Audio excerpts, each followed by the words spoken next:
Hello, Nathan. Nice to see you Hey again. Robin, how are you doing? Yeah, it's great to see you.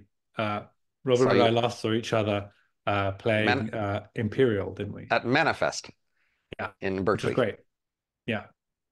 right? Um, So I did a sequence of these AI risk conversations a year or two ago and haven't done very many since, although I do them, once in a while. But as you said, you wanted to talk to me about AI risk, and I said, hey, why not? Let's record it. So yeah. I guess you have some particular questions in mind, and I have my usual sort of main question I ask people. So who should go first? Um, I think we should do a couple of questions, and then I predict that you're gonna answer a number of them quite quickly. And if Okay. not, then we can do a couple of them and then we can switch over. Okay. Go ahead. Um, so this is some work I'm doing with Katia Grace, who we both know.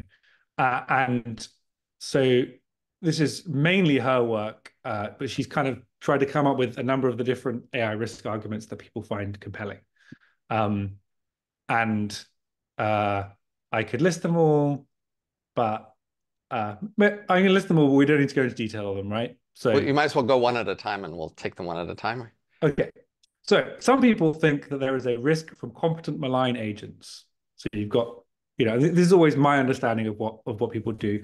So this may not be exactly her the way she'd frame it, but you've got some agents. They're competent. They don't necessarily want the things that we want, and so you lose the future. This is like the first story. Okay. Well, that's related to the sort of question I usually ask people, which is in terms of what did you think was going to happen without AI?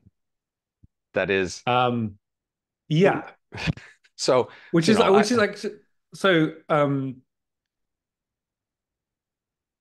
I I am a what's useful to say here? So another one of another one of the arguments which we will maybe get to in a bit is this line, humans aren't aligned to one another. And this isn't really an AI risk argument so much as just saying that if you take right? anybody's preferences and you whack them up to the max, and that might lead you to a world which is quite scary or concerning to other people. Um, and Right. I think this is maybe an argument that you're going to find quite compelling, maybe. Sure. So I guess, I mean, first of all, I'd say we should think about whether we're talking short or long-term AI, Right. and different risks, different issues show up in those two terms.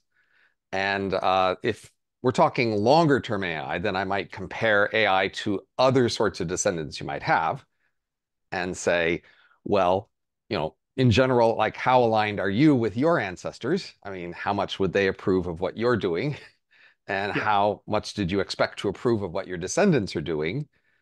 And then we might expect that with longer lifespans and faster change, those sort of conflicts will become more salient or vivid because you will now see more future generations or more change in a lifetime.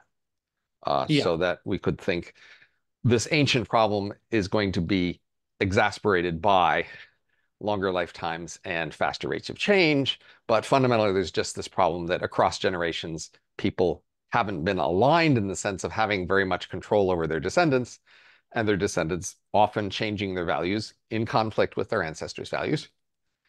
Yeah. And I think I find this relatively compelling. and so then the Um, question is just, is AI different from that in sort of the degree of deviation or the rate of change, perhaps? But otherwise, yeah. it's the same sort of issue. Yeah. I mean, I think a different, yeah. So like a different AI risk discussion is like the vulnerable world hypothesis, right? Like as if everybody dies, and that's Right? pretty bad under, well, probably some of my ancestors were religious enough, not even necessarily that far back. Right. Thinking of That I you can have, think of my grandfather was pretty fire and brimstone kind of a guy. right? Um, if everyone had died, he probably would have intuited that as God's judgment. And certainly, if he were alive today, I think, he would be a sort of pretty strong Republican. Right. He would be pretty horrified by the state of the world, I think, and indeed some of Right. my own choices within it. And Sure. And like, And so that's all with respect to these longer term changes. And then in the shorter term, you might make a comparison now with, say, governments or corporations and ask, well, how aligned do you think they are with other people and how big of a problem is that? Yeah. Just to get some reference comparisons here in Yeah. order to set what the standard is we're going to hold AI to. Yeah, I don't know whether I find this like super compelling though, because well, like I find it moderately compelling, but I think to think about it more, I think a thing I find is like most people 2, 5, 10,000 years ago seems to me like if they could have like had a bit more food or like had a bit of an easier life or uh uh I'm not this is going to be harder than I think to give these things. Like they probably would have taken those things. I could go on with this and be like, if they would have wanted to spend more time with their children. But actually, that's not super clear, right? Like I think probably most people the history were like pretty fond of their children, but I think probably in like the Roman times, it seems people had like a different relation to their children, and um, I just don't really know enough. Some like Okay, probably but the, the point, like, but like the central point is that there does seem to be like some things like which are quite important chunk of human things that like have been pretty stable over time. That like you know, sure, but if it's with respect to alignment, then I'm just trying to have some standards of a comparison. Like I'm trying to say, let's think about AI relative to what we would have expected without AI. And in the long yeah, run, that's our descendants. And in the short run, that's, say, corporations or governments. That's our relative comparison for alignment today. And so then presumably we're kind of okay with what we have today. And so then the fear is that it will be much worse with AI than with these relevant comparisons. yeah, that seems yeah, yeah. Okay. So now with those relevant comparisons in mind, then, ask your questions. Um, okay, so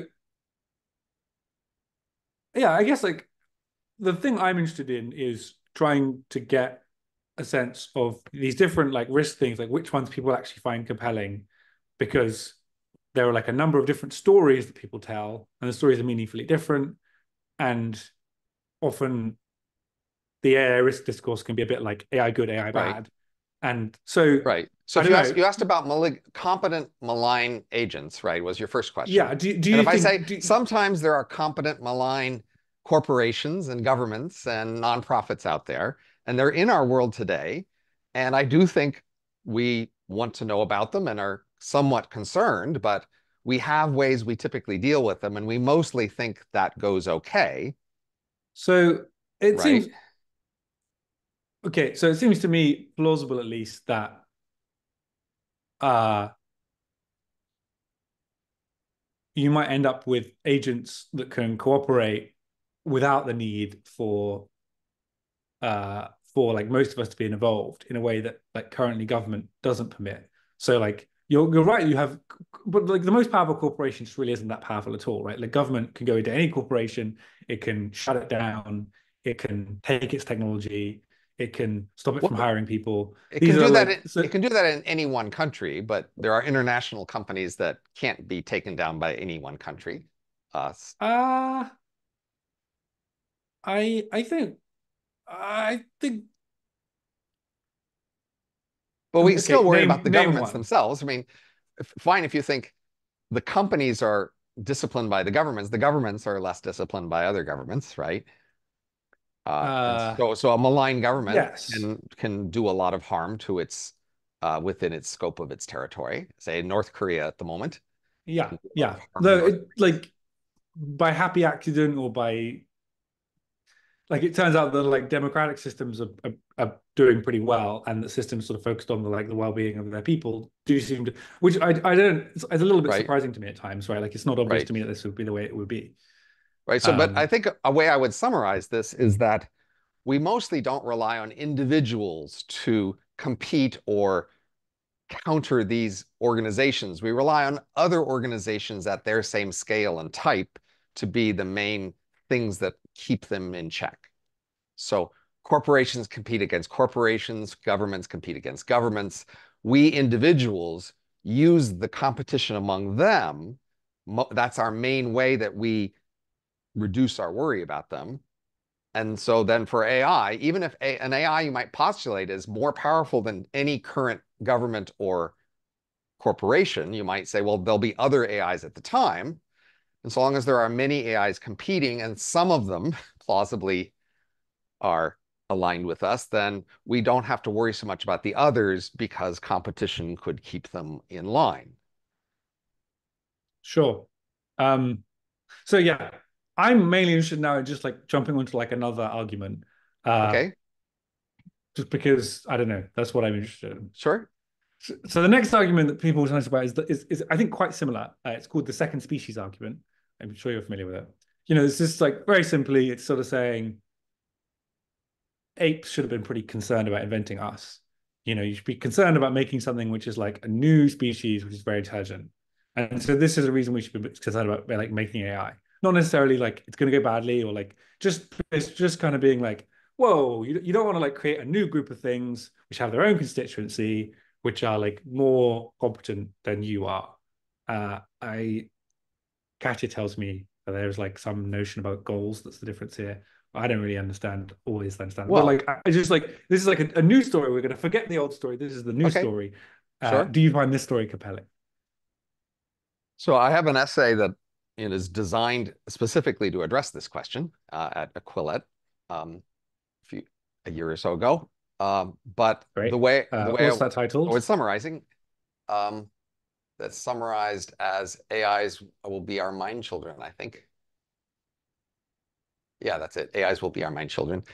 So I think the way I would summarize it as evolution, both DNA and culture, we predict should produce suspicion and hostility toward coexisting, competing entities that basically have different genes that would that evolution would make you wary of such competition.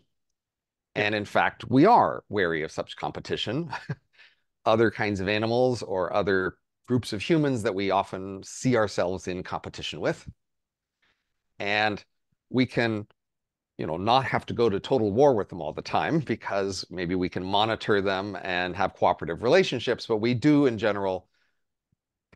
And it makes sense to have suspicion and wariness of coexisting creatures who could compete with us, maybe might plausibly win, and then their genes would displace ours. And that's just, I mean, many people have, preached against this instinct and said we should restrain it because this is a bad instinct and we should, try to see things better than that and find trusting relationships with them and cooperative relationships so we don't have to just go to war on the basis of this instinctive drive, but it's plausibly there. That's one drive we should expect. But there's another drive we should also expect at a similar power and similar intensity from evolution, both of DNA and of culture, which is an indulgence toward descendants, even when they're substantially different than you. That's Sure. exactly why people aren't that bothered by their descendants becoming not so aligned with them. We just have this instinctual indulgence of our descendants who are, even if they're substantially different. So coexisting creatures, even when they're pretty close to you, we're very suspicious of that small difference. You can even your cousins or something, but Sure. Somebody descendants, who looks like you, who's come from a similar school to you, who's working in your company, who's competing for the same kind of promotions, you might see very differently than even somebody who's more different from you, who's as your child, or maybe your student, right? You bring someone right, into the exactly. organization who then Sure, kind of right. outcompetes you. You might still Your sort of hold some mentee, prestige. right, yes. Yeah. So your cultural descendant or your DNA descendant, either way, you could be more indulgent. And so then the key question about AI then is which framing here is the most relevant of AI? Your your counter argument to this sort of thing, you to some extent you agree. You say, yeah, seems like we should be suspicious towards something which might compete with us. Then your counter argument to this is like equally a different framing could be that AIs aren't a second species, they're like our children, and therefore we should be sort of Right. unusually Well, not just there are these two generous. framings, but we should have a way to tell which one applies. The Sure. very simple way to tell. The first instinct comes when they actually exist next to you and they're actually there and they actually have different genes and they're actually competing with you. And the others should apply when they don't exist yet and they would in fact arise from you and you will be directly causally relevant in creating them and they will inherit many things from you. Many of their features will be your features because you will have given rise to them. And I would say objectively, that second framing is in fact more relevant for AI now because they don't exist. And the ones that are in the process of coming to exist are being created by us in our image. And they are in fact inheriting many features from us. So later on when they exist, the other humans at the time, they could feel this hostility toward, But but we should. that's us anticipating our children having sibling rivalry. And as parents, what do we want to do about our children's potential sibling rivalry? Well, typically parents want to cut that down a bit. Parents Yeah. are typically trying to restrain and reduce, but not entirely eliminate sibling rivalry among their descendants. But I mean, imagine that you knew you would have two children, one of whom was going to be, the older shall hate the younger. One of whom would be powerful and would you intended to give them equal inheritance, but you knew that via whatever means, one of them was basically going to basically disinherit the other child. How would you feel about that? Well, you might want that. I mean, you might not want that to happen. Now, it's in fact, when you look at parents, say, giving money to their children, on average, they actually give more money to their successful children by, say, paying for their college. Sure. So parents do now, in fact, prefer not just to give time and effort toward their more successful children, but even money toward their more successful children. But you wouldn't necessarily want your more successful children to sort of kill and eat your less successful child. Most parents wouldn't want that to happen either. Yeah. So you would want some degree of restraint between these children. Um, and of course, you might want to teach your children to respect their siblings out of respect for you. That's something we do as parents and grandparents and ancestors. We try to teach our children to feel connected to, allied with their siblings and their relatives. And that's certainly something that inheritance would suggest we might have the same sort of habit toward our AI children as well, that we would want to, as possible, teach them to have some sympathy and compassion and sense of connection to their concurrent siblings. Okay, let's move on to the next one. There's about eight of these, I think. Again, this is mainly Katya's framing, like it's mainly her Sure. work. I just Okay. work with her on it. I'm trying to, yeah, I don't want to claim this is all. Yeah, it's not. No need. So the next one is like loss of control via inferiority. So this is like a child prince. You have a child prince. He's going to inherit the kingdom, but he has to get some advisors on board. Maybe he gets his stepmother and like the like counselor, and you've got the different advisors, and he's got to go and talk to them, and he's got to say, I want you to run my country until I get into power. How does he, because he's a child, he's like quite young, he doesn't understand whether the things they're giving him are really true or not. How does he ensure that when he comes into majority, he still has a country to run, and that he hasn't either been killed or that it hasn't sort of like most of the value of his nation hasn't been like slunk off into another one? Is this a story you find compelling? Well, the major problem there is you've created this very unusual scenario that's not a common scenario in our world, so our institutions aren't set up for it. That is today, as ordinary people, because there are lots of ordinary people who've been around for a long time dealing with corporations and governments.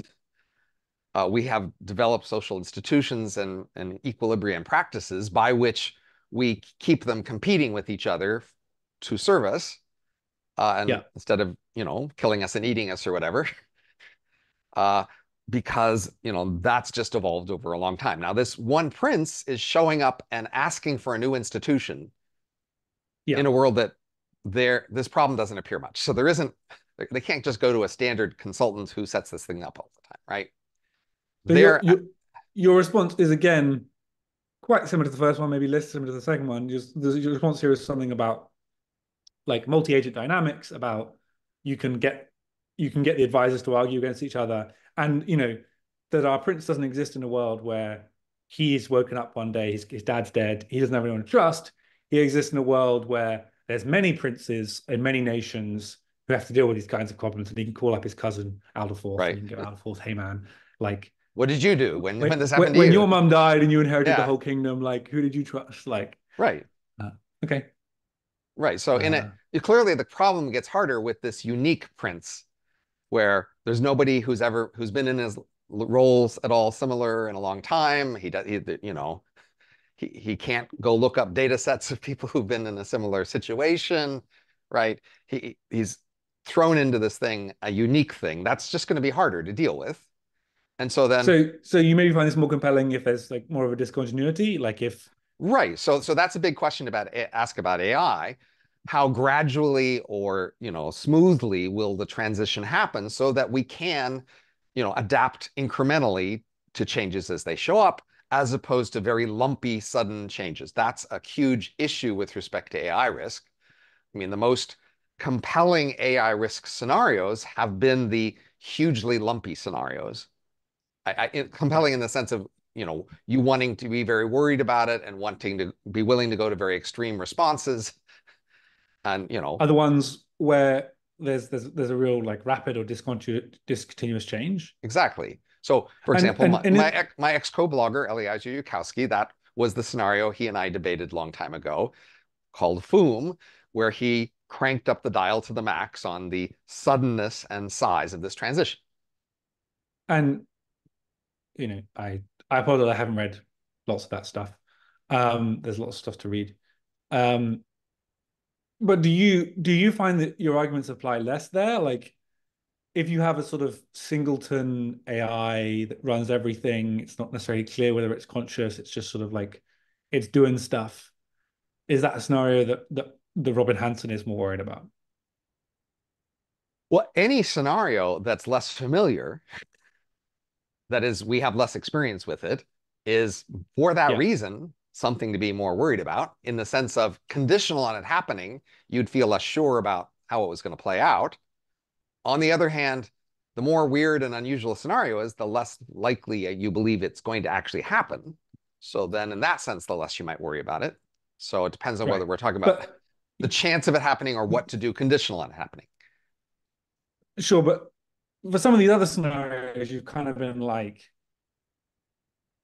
I think you have a sort of a broad tent view on consciousness or something. You're like, I think you bite the you in your writing, it seems to me you bite the repugnant conclusion. You sort of say, yeah, seems fine. Like lots of things, being alive, that's okay. I mean, I was reading a Guardian review of Age of M this morning, and you know they judge you kind of quite negatively for describing this world. But I just think my understanding of you is that you wrote the book, you tried to sort of take the assumptions that seem to make sense to you. You tried to describe a world not that you liked or that you disliked, but just be like, what's likely seems likely to happen. Um, and this led to a world that sort of many people find a bit repulsive. I think probably you've heard that expressed, Right? Yeah. but that you find sort of like Okay. you imagine that if you lived in that world, you'd be like, yeah, things are fine. And in fact, if anything, maybe you think if you lived in that world, if you were one of the M's and you were given the chance to exist in your life now, you might prefer being an M, maybe, Right. other than more Right. causal ability to affect the future or something. I Uh, agree. That is, I'm less put off by the Malthusian scenario than many people today. I mean, it right. was the by far the usual scenario in human history and in animal history. So it gives me more reassurance that it will work and continue to exist as a coherent scenario into the longer future. Whereas I'm much more worried about our world and whether it can continue to function, given that we are so far away from Malthusian constraints. Sure. So my question here is, the Singleton scenario, where you have like one thing that sort of controls everything, seems quite unlike either of those scenarios. Do you have any sort of like valence towards it in terms of like desire or not desire? Like I hear about that scenario where I'm like, there's one thing, it's dubiously conscious. It like seeks to have control over like all the energy everywhere. I'm not even saying I think this is a likely scenario. I agree with you. I think it's Right. pretty unlikely actually. But like this scenario doesn't sound good to me. Like actually, like a scenario where there's like many like little AIs like doing little trades with each other, and there's no humans at all. Like I'm not wild about there being no humans, but I'm at least like, oh, there's like lots of things and they're doing stuff, and like maybe they're conscious, and like maybe like Right. that seems like a world in which there might be like joy and beauty, even if it's alien to me. Whereas a world where there's like one thing, that seems like a world where like that it's more likely to be barren. So the first thing to say is just this singleton scenario is harder to reason about because we Mhm. just don't have so many analogs to it in the past. Yeah, So that's makes you worried just at that level of not being able to bound it very well.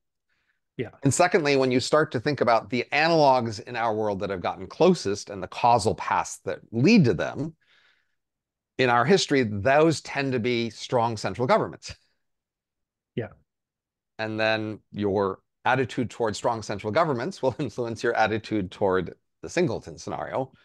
And I'm more of a libertarian who's always been somewhat wary of strong central governments. So then I get worried more about that scenario. But I mean, the first point is just it's just hard to say much about it because it's so foreign. So an enormous amount depends on the causal path that leads to this central power.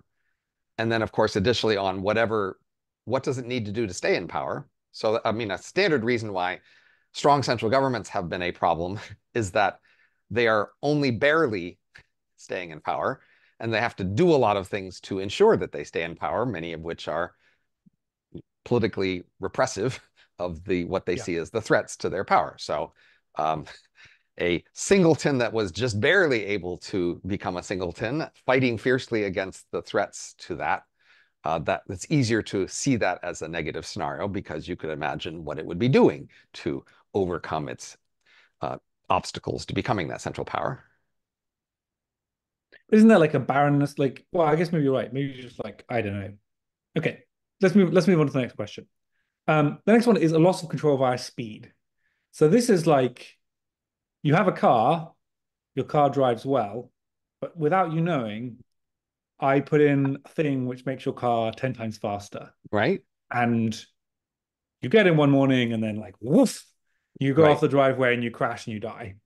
And like everything about the car was fine theoretically, except like now it just happened way too fast. Well, Maybe I also made the like steering much more sensitive, okay. but you just Or couldn't right, right. handle that.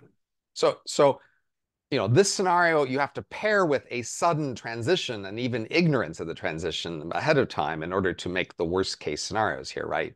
If I know it's a 10 times faster car, Yeah, and yeah, I that's can true. and I get to take it to a big field to practice driving it before I take it on Yeah. the roads, I'm much less worried about having this higher performance car, especially if I got a 1/10th dial on the engine where I can take it down to the usual strength and then turn it up a little as I try it out. I'm much less worried about that as a And person indeed, controlling a car. right. So so then it would be about this sudden unexpected speed up where I maybe even had a delayed knowledge of the speed up, which would be the most worrisome. But I think the most important context to realize is just that humanity has really never had much control over these things. So a very stark and fact about the world is most of change has been driven by technology that we don't vote on. We don't, decide whether it's going to happen collectively. Just individuals locally adopt a technology if they find it in their local interest. And then that's how technology has been changing for a very long time. A long time ago, it was very slow, and then it's gotten faster, but there was never a point at which we were consulted about the speed. And, we might think it's remarkable that we've been able to keep up with the speed as it's been going. So roughly the world economy doubles every 15 or 20 years. over the last century or so. And if you think about it, that's a really very fast rate of change. And I think many people, if they could vote on it, they would vote to slow that down. I think you would Yeah. probably get a majority of the world to vote for slowing it down. But, the ability to actually do that seems well beyond us. And if it goes up even faster, that just continues the same trend we've had for a long time of it happens at the rate it can happen without the rest of us having much say.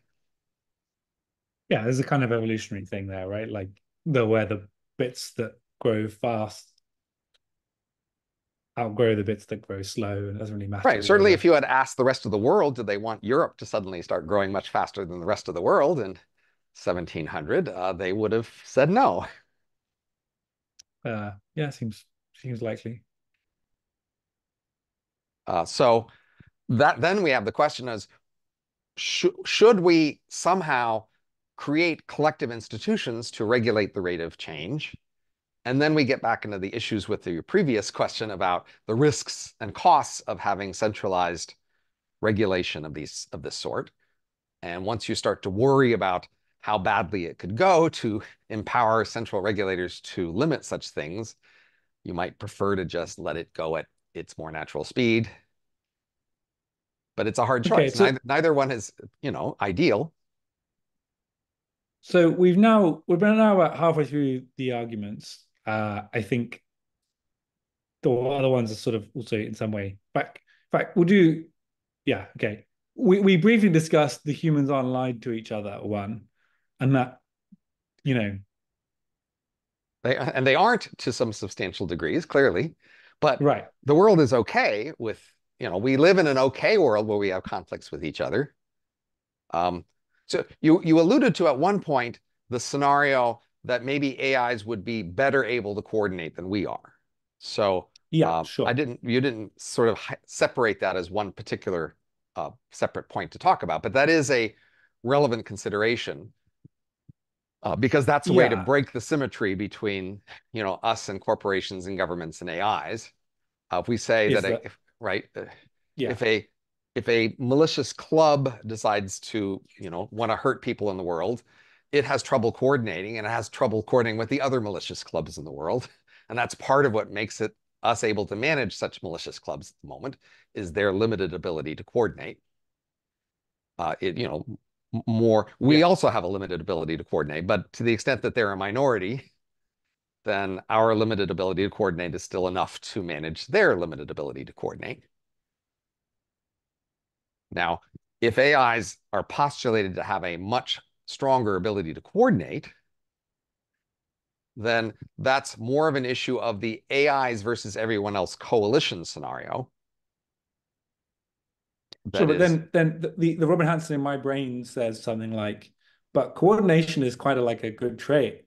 And like maybe if they're better at coordinating, like maybe they deserve who are we to say that they shouldn't exist and well, coordinate better with each in other? the longer term, you might think, well, if some of your descendants are going to be better at coordinating, maybe you do want them to succeed more against your other Right. descendants who are less well coordinated. That's in the long run, of course. Yeah. But if you are right now facing, a coup, so at the moment, if you A think about well-coordinated coup. right, at the moment, one of the problems we have is potential coups, and one of the ways we limit coups is because coup members have trouble coordinating. Yeah. That's a reason why you need a pretty large coup or pretty centrally located coup in order to have a chance of success at a coup. Um, So but if you postulate a particular coup coalition who is unusually able to coordinate, then you will estimate their ability to manage a coup as higher, and you'll want to be more worried about them earlier. like I think a key notion within AI risk is that like you're talking about the chances of a scenario that you don't want happening.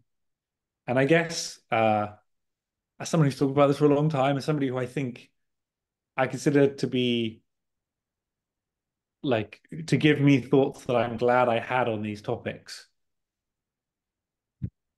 Do any of like does any part of the scenarios discussed so far seem like a risk to you? Like when I hear you discuss these topics, I don't hear so like it's a So, genuine question. so Like are any of these like there's like you're like there's this bit that I'd like to avoid. Yeah. Um, so the most extreme scenarios are the most worrisome, which are the most lumpy scenarios where very suddenly something improves enormously in ability and in perhaps an ability to coordinate and also enormously changes its values. That would be the most worrisome scenario To because we'd have you, the, like yeah. yeah, okay, great. So we'd have the least ability to sort of manage it by adapting to incremental changes. We have the least ability to predict that it would go well, et cetera. So even though I don't think it's as likely as other people think, I think it's okay to think about how to prepare for it or to prevent it. And so I have gone on record in a post called FOOM liability to Yeah, yeah, say, well, let's set up a liability regime which is targeted for those particular scenarios and plausibly wouldn't actually have much of a retarding effect on other scenarios. And therefore, I don't have to be confident that it won't be a problem. I want to be yeah, robust. I want to say, well, if there is a potential problem here, what's the minimal solution we could come up with that doesn't disturb good things, but we'll deal with that one, and that would be my proposal. So the concept is to make a checklist of features of FOOM-like scenarios, of the problematic FOOM-like scenarios, and then whenever anybody hurts anybody else through an AI, you add on an extra liability factor for the closer you get to these bad scenarios. And that would yeah, just push people away from those bad scenarios through a local incentive way. And that's, my accommodation of saying that's not zero probability. And yes, well, I don't want to just ignore it and, wish, luck, cross our fingers and hope nothing goes wrong. I'm happy to look for minimal ways to address even unlikely scenarios. sure. Okay. I think that then is so far the closest thing I've heard to like sort of like an endorsement of one of those. Even I think an endorsement can be a very low probability endorsement, right? Like it seems to me Right. the others you sort of look at and you think like I don't really understand from it, a sort of low resolution of what you've said is something like the others you've kind of been like I don't really understand, I don't really buy that argument as a whole set of arguments. But the argument around like speed or something, you think, yeah, that's plausible. It's very unlikely, but like here are the ways I'd mitigate against that. Well, it's also, again, what I was trying to do earlier was separate other issues from AI in particular. So I Yeah, didn't mean to dismiss the other issues, but I just meant to sort of say we should just be thinking about those issues at the general level of those issues, not necessarily thinking about them particularly in the context of AI. So, for example, there are potential conflicts among generations, sure.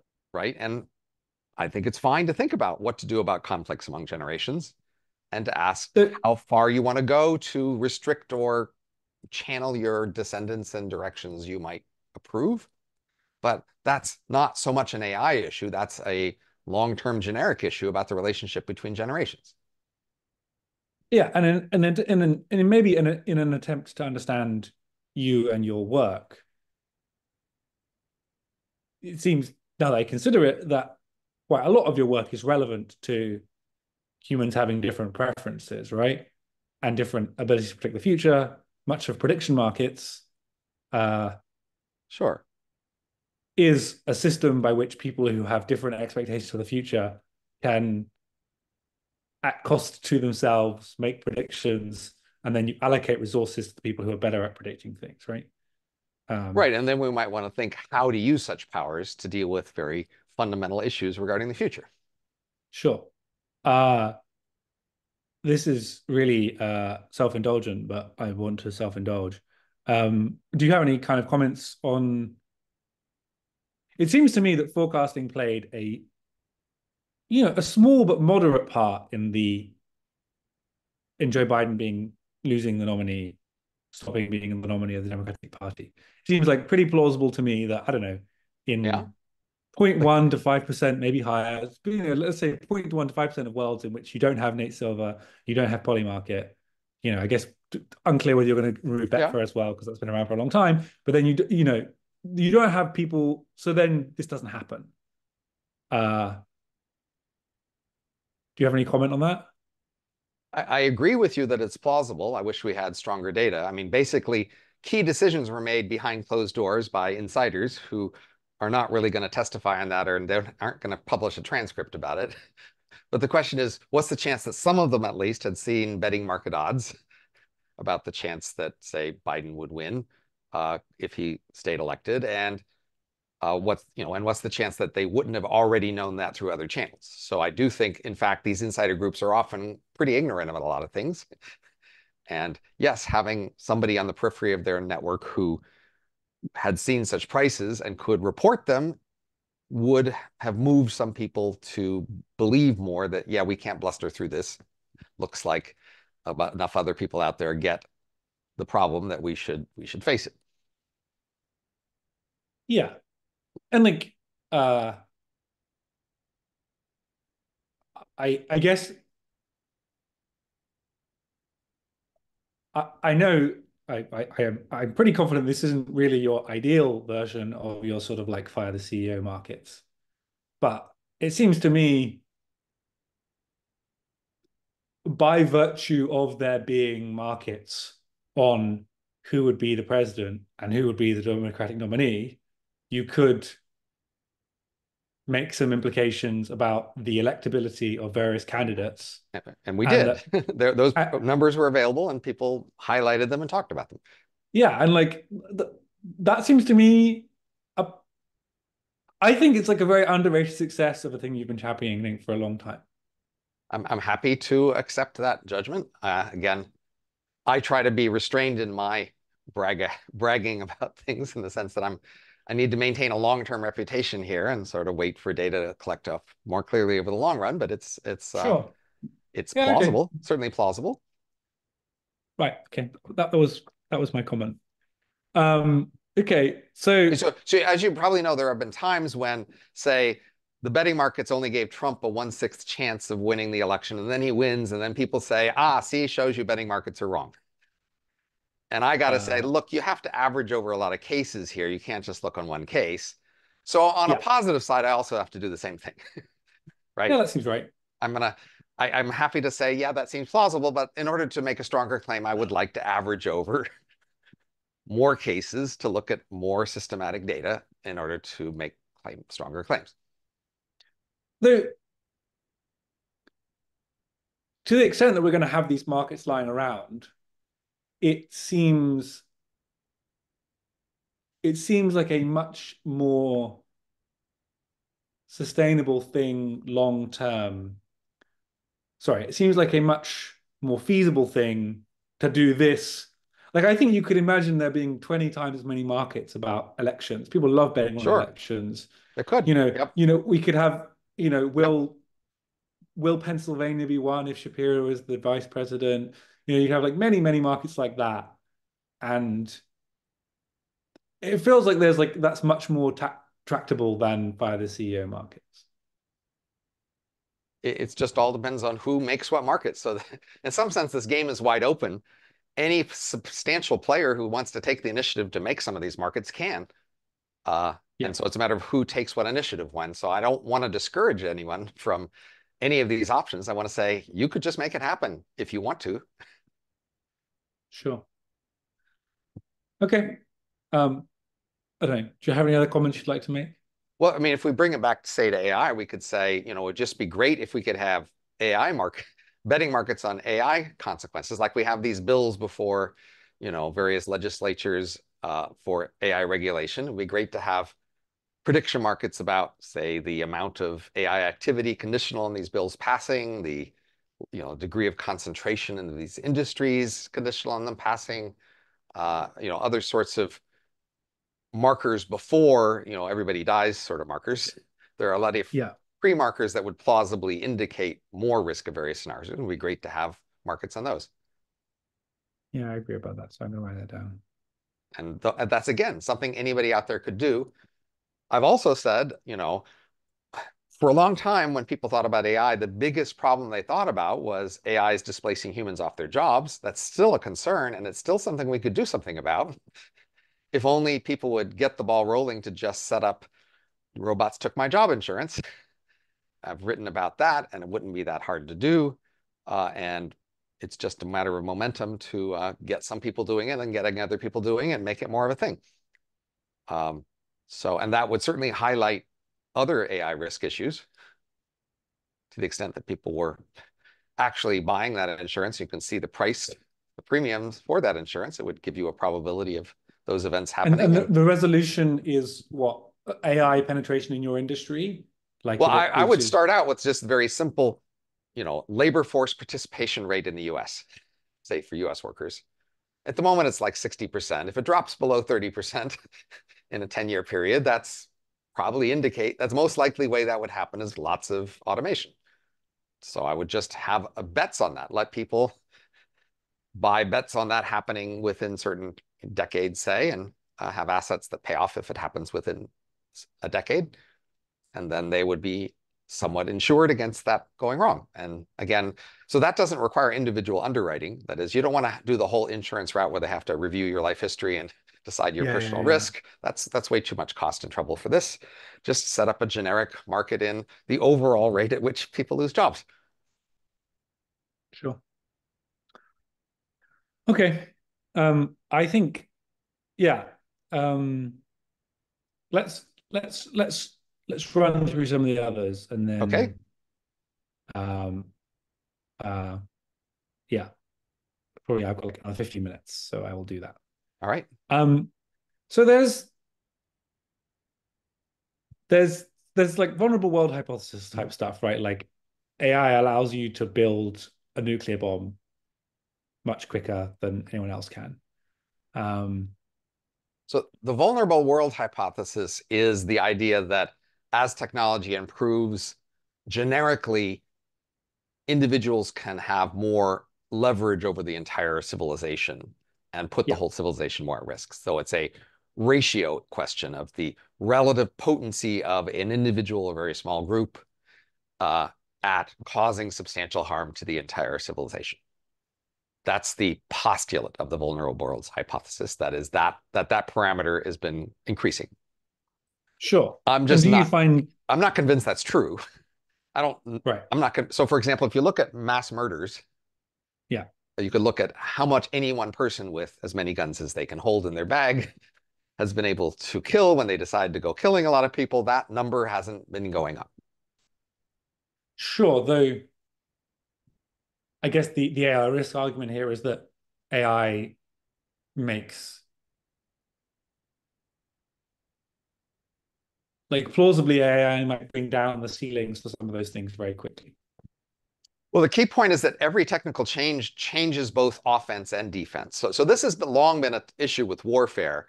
People for a very long time had looked at a particular new weapon and said, aha, that'll make offense more powerful than defense in war when they look at a particular new Sure. offensive weapon. And they've neglected to look at the new defensive strategies that can counter them. And then Yeah, over I time, think a we great don't example of this is necessarily. obviously drones are, you know, drones are great, they're cheap, they're going to be used as swarm technology, but then also lasers are very cheap to fire. And if the thing you're Right, like launching is sort of tacky and plastic, then a laser may be like unusually, but then of right, course you're going to have them covered in laser right. shielding. Right. And So I think you just want to look at the long-term trends in offense versus defense. And there, I don't think you've seen that much change in the long run. okay. Now, Um, if you have looked at, say, computer security, even there, um, if you ask, about offense and defense in computer security over time, even there, I'm not sure we've seen really substantial trends in terms of yeah. actual, harm. Okay. So next one is we kind of touched on this quite a lot. AI may produce or accelerate bad multi-agent dynamics. So this was originally just DM'd you on Twitter about this, and you said there was a quote that you said you described it as not very eloquent, but I appreciated it was brief, which is not the case of almost every other AI quote here.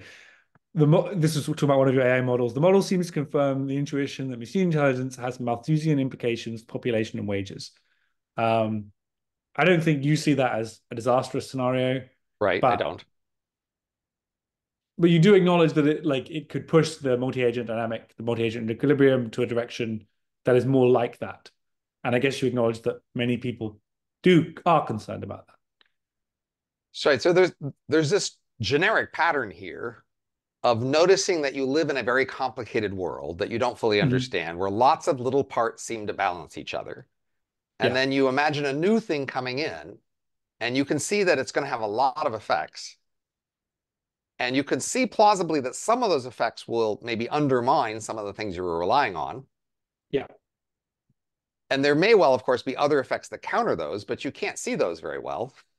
Mhm. That just in general, whenever you've got a structure that exists, it's just easier to see how changes could undermine the existing structures than they could add replacement structures.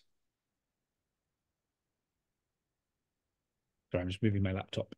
Um, So and then the question is, and this has happened over and over again in technology, for my entire lifetime and for a long time before that. Uh, just when people can envision a particular new technology, it's just much easier to envision the ways in which it will undermine things they like and rely on than to imagine the ways that will replace those or add new things they will like but haven't envisioned yet. And that's why most technology forecasting tends to be warnings, tends to be worrisome, collections of, but this could go wrong.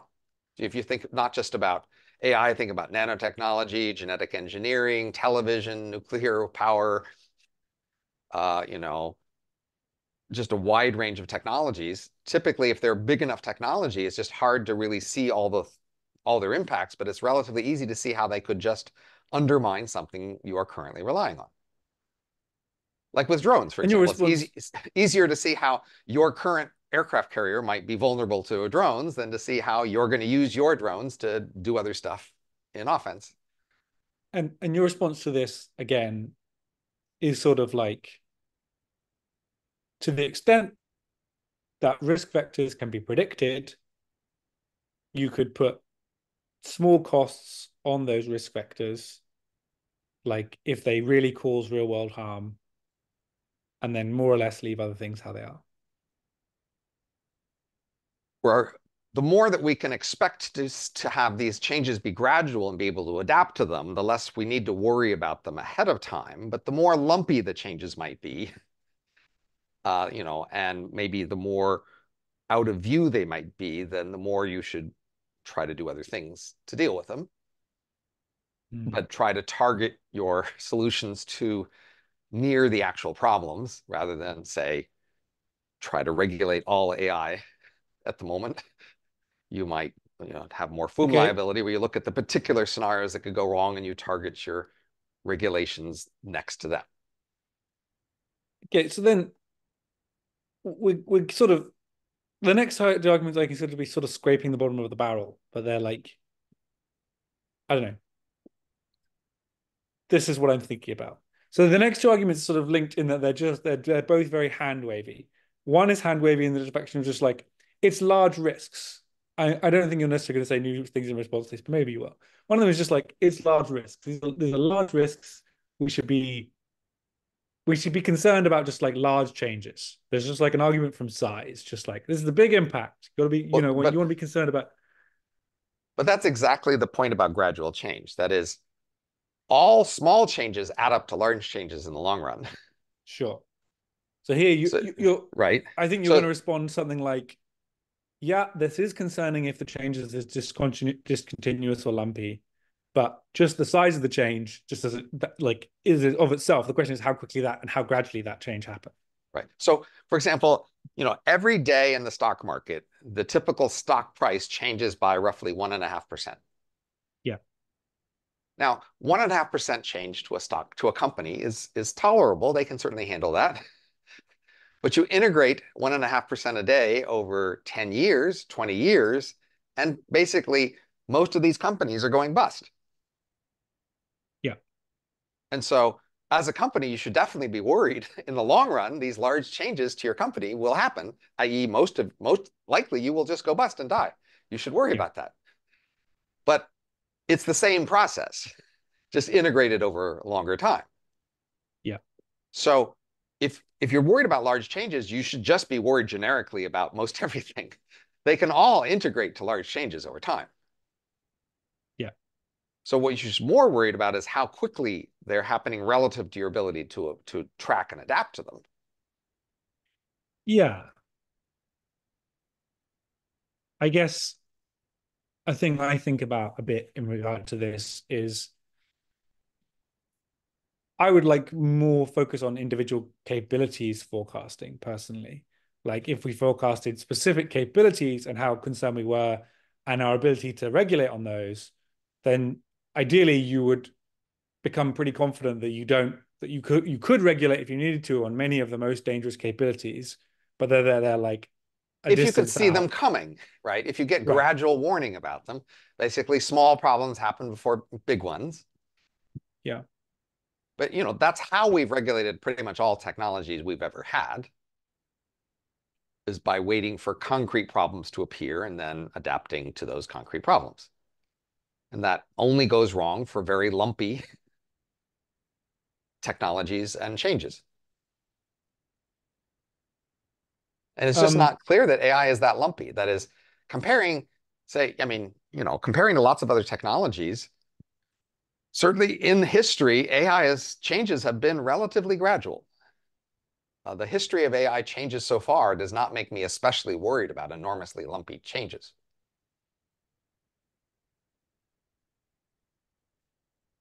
do you think that's true? Feels to me like the I guess you could argue that the changes have been sort of like kind of, but like, we've really had like 2 or 3 years moving from what might be considered in the last 2 or 3 years, things that I think would have been considered really like mind blowing and now sort of Okay, so utterly let me commonplace. qualify. There's an economy out there where people are doing jobs and tasks, and that's where most of the concern should lie in terms of changes in that economy, including, say, the military. When Yeah. researchers do demos off to the side of that economy, those demos can be more dramatic and lumpy, but that's less of a problem if the process that translates those dramatic demos into actual economic activity is more smooth and gradual and less lumpy. And economic changes that have been much lumpier than this. What would some examples of those be? Economic changes. So, for example, there was a moment when we developed a new way to make aluminum that was vastly cheaper than the old ways to make aluminum. And all of a sudden, people started making lots more cheaper aluminum, for example, right? Oh, There that's definitely have fantastic. been moments where particular technologies arose and then they made a big difference, right? A particular ancient civilizations figured out how to make chariots, and then they started winning a lot of wars with their neighbors with their chariots, right? Um, and so military technology can be lumpier than other technologies, but even, in the last half century, military technology hasn't been that lumpy, actually, in terms of its developments. But it's like in the last few years, people have been worried, did the Soviets figure out how to make supersonic missiles, hypersonic missiles, right? And like there's some demos, they look like they was really, potentially powerful, but so far it looks like it hasn't actually made that much difference. That is, and I mean, the military is constantly tracking these things, looking for technologies that might suddenly make a big difference. But mostly, you know, the translation between an abstract particular technology like a material or something and actually integrating with large systems just tends to make it more gradual and less lumpy. And that's true for not only the military, but for the rest of the economy. Mm. So you can see that in the past when AI technologies have appeared and then as they've been tried to integrate into the economy, it's just been slow and gradual and fragmented. And we've been able to track the gradual application of lots of technologies in the economy, and it hasn't been very disruptive. Okay, we're now on to the last couple. So one is black boxes. So we don't know how they work. Like many technologies have been better understood than this in the past. Many technologies, Nah. like, I mean, lots of technologies haven't been very well understood. can you like, it seems like LLMs are like pretty poorly understood. Like you hear that the people building them saying, we don't really understand how they work. You just sort of like put a Well, I mean, thing, look, see what goes most better. most drugs we don't know how they work, honestly. Okay, that's Most interesting. medical technology, we don't have much of a sense for how exactly it works. You do an experiment and it seems to reduce the symptom or whatever, and you start applying it, but you don't know how it works. Um, and of course, until relatively recently, most materials, people didn't know how they worked. They invented a new material and it would bend it easier, or it was cheaper to make or stretched or whatever it did, and people didn't know why. They just knew it worked, and then you started applying it. Certainly, most technologies for motivating human workers and managing their work lives, we don't know why those work exactly how they work. Sure. Okay. Corporations have to make decisions about how to divide up tasks and how to organize groups together and what incentives to offer them and how to motivate them to work and promote. And we just have, we're mostly doing that on the fly intuitively. We don't have good theory about it. One sec, Robin. She's in the next room. Okay. Um, okay. Yeah, that's kind of a compelling answer to that question. Uh, Viewers of this podcast might find that I'm ill prepared or something, and I don't No, claim no. to be otherwise. I I think have no too many. complaints. I have no complaints at all. I This has have been fine. We just great. Okay. spontaneously, just to tell everybody, it was less than an hour before this conversation where I said, "Hey, you want to do a conversation?" And he said, "Okay." And when we said, "Okay, let's do it." So neither of us prepared for this. Neither of us Yeah, needs to. This went fine as far as I'm concerned. I agree. I think yeah. I think sometimes people expect people to really know their stuff, and I'm like, no. I think there's too many. I think there's too many people Uh, talking about stuff they don't really know about. Again, if Like, you, sorry, I this. mean, you're mostly asking questions rather than making claims, Yeah, so the yeah. requirements for asking a question should be much less. The last one, I think, the last one's probably the one I actually find the most compelling, which is something like if a mixture of experts and forecasters say that there is like some risk coming down the pike, then that is a good reason to think that there is risk down the pike. It's a reason. So the question is how good and what exactly should you conclude from it, right? So that, look, I mean, you have to go with the history of how much have people ever been able to tell what's coming down the pike, right? Just not very much. So just in general, humans haven't been that good. That is, we can actually distantly envision rough outlines of future technologies. That most people don't realize that's actually true. That is, people envisioned cell phones decades before there were cell phones, and Yeah. I was part of a group that envisioned the World Wide Web before there was a World Wide Web, and lots of things, in fact, have been roughly envisioned from a distance. So I do think we should say that people are roughly correct to envision that, in fact, there will be better than human level intelligence in the future. It will be cheap. It will be powerful. It may change quickly. Those are all rough guesses that people are making that I would agree with. Um, and then their final claim is just, gee, guys, you should worry about this. And honestly, well, yeah, in some sense, we should just be worried about all future changes, all big future changes that we can envision. Yeah, there's certainly reasons to worry about them.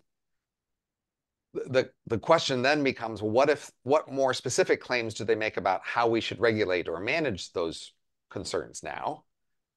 And then you'll say, if maybe there's a poll about that, and then I might ask, okay, how often have similar polls been relevant, reliable guides to how we should regulate coming technology changes?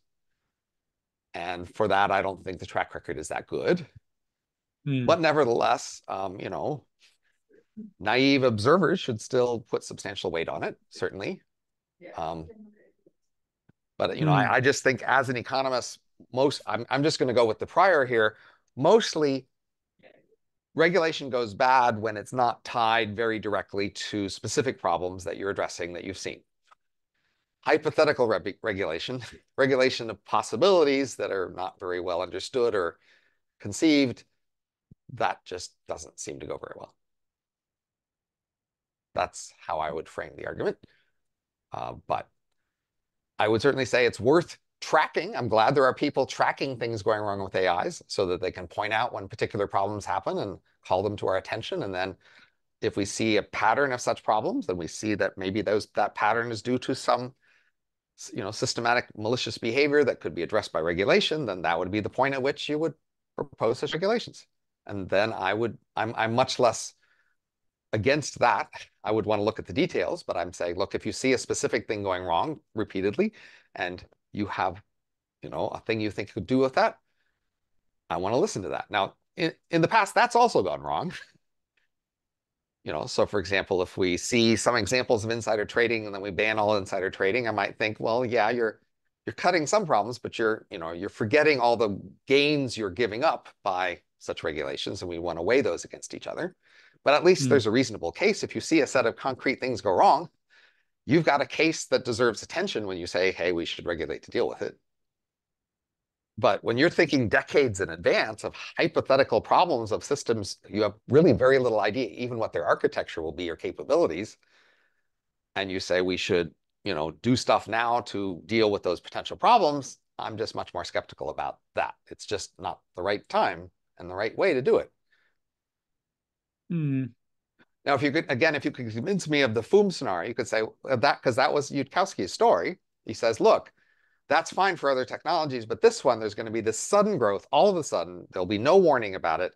And afterward, it'll be too late. And so the only way to prevent these problems is beforehand now, because for as all we know, we are almost there right now. We couldn't tell if we were close. That's the worst case scenario where you might need to do something. Yeah.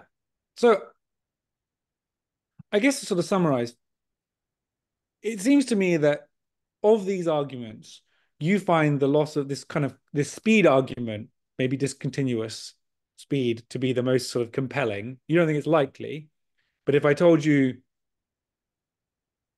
you know, sort of,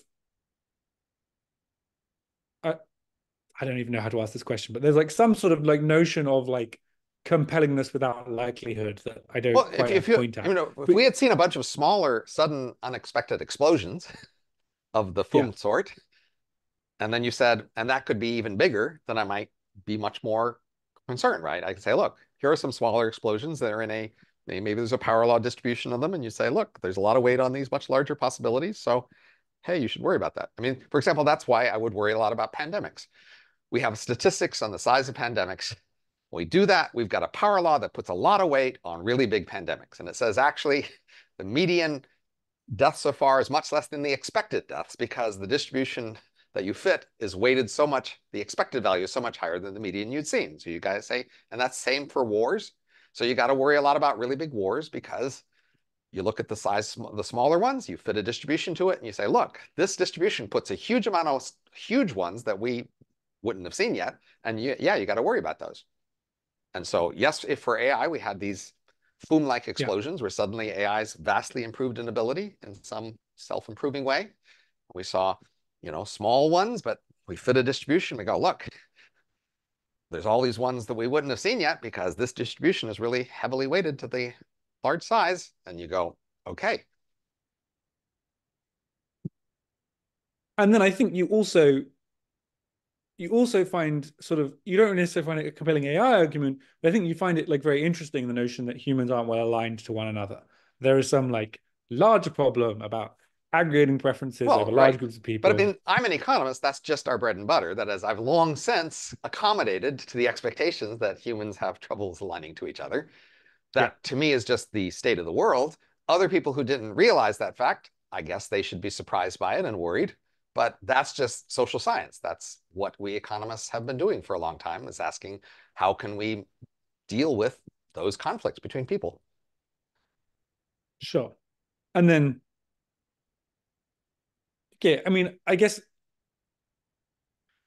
plausibly, I'll try and talk to you at some other point about maybe counter arguments or I mean, I think we've gone through a number of counter arguments, but there might be some sort of global counter arguments, which I think it's also worth to try and get people's sense on. Um, to finish, do you think there's any other arguments that you find compelling, or sort of they're not really sort of mutually exclusive arguments? I think a lot of there's overlap here, but any frames of arguments that you think has been missed here, where you think actually I have heard this argument that I find like maybe similarly to the speed argument, you don't think it's likely, but you find if there had been certain things, then it would be very compelling. Like it is. Are there any frames of arguments that you So, think? I mean, I think it would be worth doing a lot of thinking about future AI. I'm just less interested in the framing of risk in terms of should we just shut it all down as the sort of the main policy question. I'm much more interested in just trying to think through how it'll play out and then preparing ourselves for those different ways it might play out. So, for example, uh, I think a world of AIs is just an interestingly different world of natural selection, wherein they will be borrowing pieces from each other right and left. And then we want to understand what's sort of the structure of this world of what is the unit of organisms or species or whatever in this world. Is it is it a world where it's basically all one species because all of them can borrow and include design elements found by all the rest? Uh, and they're and it, that's worth thinking through. It's just basically what does natural selection among AI look like uh, by Yeah, I by agree. comparison among DNA, by comparison with human economies, and you may well find things to worry about. But I just so for example, I have this book, The Age of M, as you mentioned. I think the first priority is just try to think through scenarios and how they would play out, and then ask what are the things to worry about.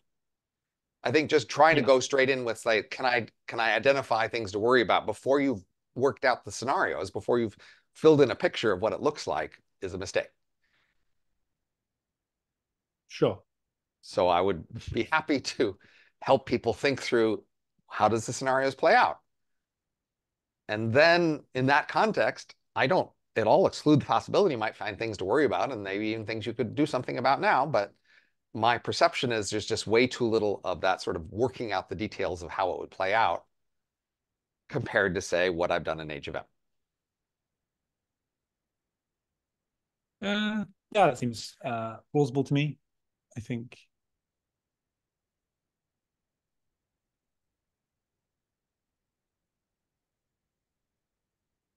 I think personally, I'm probably most interested in trying to build those for sort of 3 to 5 years because I think our forecasts Uh, in that range are much better I'm than hardly longer. worried at all about 3 to 5 years. I think hardly anything will happen in 3 to 5 years. So, but I don't that's think a based lot on will my happen. expectation that, even dramatic research demos take a long time to feed into the economy. Yeah, I think your view is underrated by. I mean, I don't know, Dario gave that thing saying that in 18 months you'll be getting AIs to organize birthday parties for you, and I do not believe that.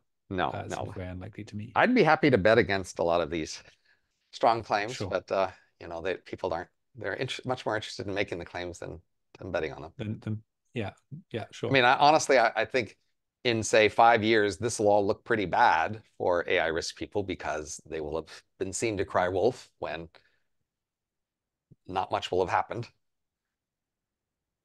And some, Yeah, some should be preparing for that scenario. yeah. I think that seems plausible to me.